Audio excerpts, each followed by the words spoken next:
warahmatullahi wabarakatuh. Salam sejahtera bagi kita semua. Seperti biasa, Jendini bakal menemani kalian untuk mengulas beberapa informasi maupun berita yang terbit di koran harian Rakyat Benteng. Tepatnya akhir pekan ini, Sabtu di tanggal 10 April 2021. Nah, ada apa ya di Benteng hari ini? Tapi sebelum Jendini lanjut, Jendini bakal mengingatkan kembali untuk kalian jangan lupa like, comment, dan subscribe, serta share ke semua media sosial yang kalian punya.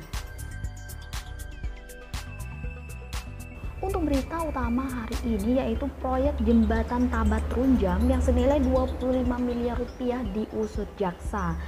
Proyek penggantian jembatan air di desa Tabat Runjang, Kecamatan Karangtinggi ini diusut oleh Kejaksaan Negeri Benteng atau Kejari Benteng. Nah, sebanyak 30 orang saksi dimintai keterangan terkait dengan proyek jembatan ini. Diketahui untuk pembangunan jembatan ini sumber dananya berasal dari APBN yang senilai besarannya itu 25 miliar rupiah dari tahun 2019 lalu. Nah, proyek ini dilaksanakan oleh PT Astria Jaya Pontianak selaku pemenang tender. Dari hasil penyidikan, sementara ditemukan indikasi perbuatan yang melawan hukum.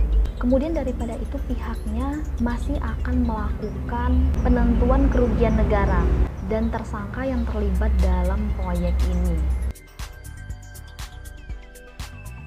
Nah, untuk berita selanjutnya masih halaman utama, yaitu 8% dana desa sudah bisa dibelanjakan.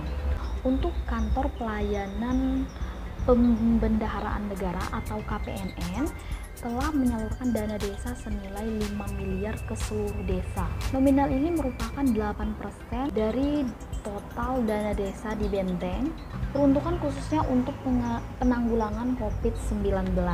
Yang APBD dana jadi 8%? Untuk Bengkulu Tengah saat ini dana desa untuk 8% sudah tersalurkan ke rekening kas desa masing-masing desa. Karena persyaratan penyaluran dana 8% ini tidak mengisyaratkan APBD dalam penyalurannya. Akan tetapi ada kekhususan untuk 8% ini seluruh dananya digunakan untuk penanggulangan dampak daripada COVID-19, diantaranya pengadaan hand sanitizer, masker, pembuatan ruang isolasi, dan pembuatan pos jaga COVID. Total dari dana 8% dialokasikan semuanya untuk itu. Nah, untuk dana reguler dan dana BLT itu persyaratan pencairannya tetap mengisyaratkan APBDes. Saat ini APBDes, Perdes tentang APBDes Kabupaten Bengkulu Tengah untuk regulasinya semua sudah siap. Jadi tinggal salur apabila APBDes itu masuk ke kami atau ke PMD, kemudian akan kita teruskan ke BKD. Untuk saat ini progresnya seluruh APBDes di Kabupaten Bengkulu Tengah sedang melalui tahap evaluasi di kecamatan. Informasi hari ini tadi dari TA kami dapatkan, insya Allah itu hari Senin nanti akan ada 2 atau 3 APBDes yang akan masuk di sini, pastikan. Ini rombongan kades-kades juga sedang menyesuaikan draft yang ada di APBDes terkait untuk 2021 ini dengan adanya pandemi COVID-19. Seluruh desa diharuskan untuk menganggarkan 8% BLT dana desa, PKTD 50%. Dengan menerapkan syarat-syarat tersebut, otomatis seluruh regulasi yang selama ini tidak biasa, desa harus mempelajari lagi dan harus merapatkan ulang lagi terkait hal tersebut.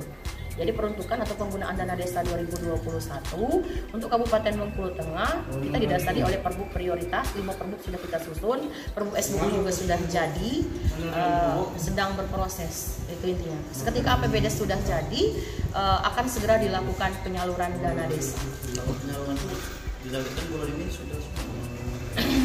Kalau target boleh saja bulan ini sudah semua, tapi tetap kita menunggu APBD dari desa karena itu syarat mutlak untuk pencairan tahap 1. 8% itu nominalnya berapa?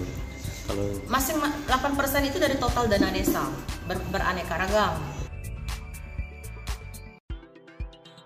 Untuk berita selanjutnya yaitu miliaran dana Perdim dipangkas. Nah, refocusing anggaran pendapatan dan belanja daerah tengah dilakukan. Memenuhi kebutuhan 8% besaran refocusing yang diminta pemerintah pusat atau senilai 32 miliar rupiah, sejumlah anggaran di organisasi perangkat daerah atau LPD dipangkas. Nah, mayoritas anggaran yang dipangkas merupakan anggaran perjalanan dinas atau Perdin, makan, minum, dan operasional hingga bimbingan teknis atau BIMTEK. Ini sesuai hasil rapat tim anggaran pemerintah daerah atau TAPD dan rekomendasi kepala daerah. untuk untuk refocusing di Benteng sudah dimulai? Sudah dimulai, jadi refocusing di Benteng sesuai dengan surat Bupati beberapa hari yang lalu, saya lupa. Jadi sudah dimulai, diminta kepada seluruh OPD atau SKPD, dinas, badan kantor untuk segera melakukan refocusing mandiri sesuai dengan pagu yang sudah ditetapkan oleh Bupati. Dan mereka segera mengentrikan di dalam aplikasi keuangan, baik itu SIMDA maupun SIPD. Jadi keseluruhan OPD itu dia secara mandiri mereka melihat di mana peluang untuk memenuhi kebutuhan refocusing di masing-masing OPD. Namun demikian untuk refocusing ini dia tidak diperkenankan untuk merefocusing yang akan mempengaruhi IKU, indikator kinerja utama dari RPJMD. Artinya yang mendukung pencapaian visi dan misi kepala daerah itu tidak diperbolehkan. Nah, sehingga yang diprioritaskan untuk direfocusing adalah biaya perjalanan dinas, kemudian biaya makan minum, serta biaya-biaya operasional lainnya yang intinya tidak mempengaruhi kinerja utama daripada OPD yang bersangkutan. Dan hari ini tanggal 9 itu merupakan hari terakhir untuk entry yang dilakukan oleh masing-masing OPD. Masing-masing OPD itu persentase untuk refocusingnya berbeda atau sama? Berbeda. Kisaran berapa, Pak? Hah? Kisaran dari berapa persen sampai? Susah kita menyebut rata-rata karena itu sangat berfluktuasi sekali.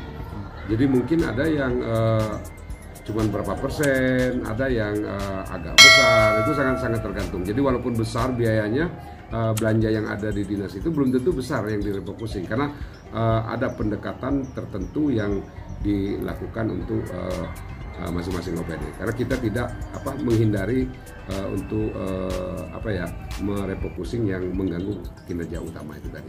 Macam katakanlah dinas PU itu besar uangnya, tetapi belum tentu besar untuk yang direfocusing gitu. Karena banyak standarnya adalah biaya operasional. Kalau untuk OPD yang sebelumnya memang APBD-nya kecil itu nilai refocusingnya besar atau bisa saja agak besar karena tergantung dari biaya operasional yang bersangkutan. Kalau katakanlah begini, biaya perjalanan dinasnya besar, kemungkinan dia akan besar. Biaya makan minumnya besar, kemungkinan dia akan besar. Makanya arahan merefocusing itu adalah kegiatan-kegiatan yang sifatnya tidak mengganggu indikator kerja utama di dalam RPJM dan termasuk Renstra OPD yang bersangkutan. Berarti lebih ke operasional gitu ya? Ya, tapi untuk kegiatan-kegiatan tidak ada diupayakan sejauh mungkin tidak. Kalau untuk totalnya finalnya berapa, Pak? Secara nominal ya, Pak? Lebih kurang 45 miliar. Dari APBD atau? Ya, dari DAU. Jadi kan DAU kita secara sudah dipotong secara langsung oleh Kementerian Keuangan sebesar 13 miliar. Sedangkan kewajiban untuk penanganan COVID itu 8% dari DAU. DAU kita ada 400 miliar, berarti ada 32 miliar. Nah, sedangkan yang memang sudah dipotong oleh Kementerian Keuangan itu 13 miliar, berarti kan 45. Nah, itu jadi 45 miliar itulah yang akan direfocusing. Untuk OPD itu ngentry-nya ke sistem apa, Pak? Dia bisa paralel antara SIMDA dan SIPD. Tapi untuk percepatan mungkin mereka menggunakan SIPD dulu dan itu diperkenankan, tetapi kemudian baru dientrikan ke SIPD. Itu bakal diperkuat perda atau gimana, Pak? Enggak ada aturan untuk refocusing? Enggak, kebijakan. Karena kalau SIPD Permendagri. Hari ini terakhir, Pak ya? Hari ini terakhir. Nah, untuk berita terakhir hari ini ada kepengurusan BUMDes Tabamutung dipilih ulang. Nah, setelah vakum hampir 1 tahun, akhirnya kepengurusan Badan Usaha Milik Desa Tabamutung Kecamatan Karangtinggi dipilih ulang, menggantikan Junaidi sebagai ketua BUMDes yang lama. Iskandar Yusuf SP akan memimpin BUMDes selama 3 tahun ke depan. Untuk pemilihan ketua BUMDes tersebut dihadiri oleh sejumlah tokoh masyarakat, perwakilan unsur Tripika Kecamatan Karangtinggi, BPD dan perangkat desa setempat. Kaur Desa Tabamutung Megi Utama mengatakan BUMDes yang dikelola selama ini sudah tidak sejalan dengan adanya Permendes PDTT nomor 11 tahun 2021, yaitu tentang BUMDes, di mana BUMDes merupakan salah satu kegiatan usaha yang bisa memulihkan perekonomian masyarakat di tengah COVID-19, maka kepengurusan diganti. Nah, itu saja berita dan informasi hari ini untuk edisi tanggal 10 April 2021. Untuk kalian yang tidak ingin ketinggalan berita setiap harinya, bisa berlangganan koran dengan cara menghubungi karyawan yang bertugas atau datang langsung ke kantor harian Rakyat Benteng, serta bisa membaca di website kami. Nanti Jendini bakal naruh di bawah ini atau lihat di description box rakyatbenteng.com. Dan jangan lupa follow media sosial kami, YouTube, Twitter, Instagram maupun Facebook. Dan jangan lupa mendukung channel RBT TV dengan cara like, comment, dan subscribe, serta share ke semua media sosial yang kalian punya. Dan aktifkan notifikasinya agar setiap video yang kami upload kalian orang pertama yang menontonnya. Saya Jendini dan kru yang bertugas mengucapkan terima kasih dan wassalamualaikum warahmatullahi wabarakatuh.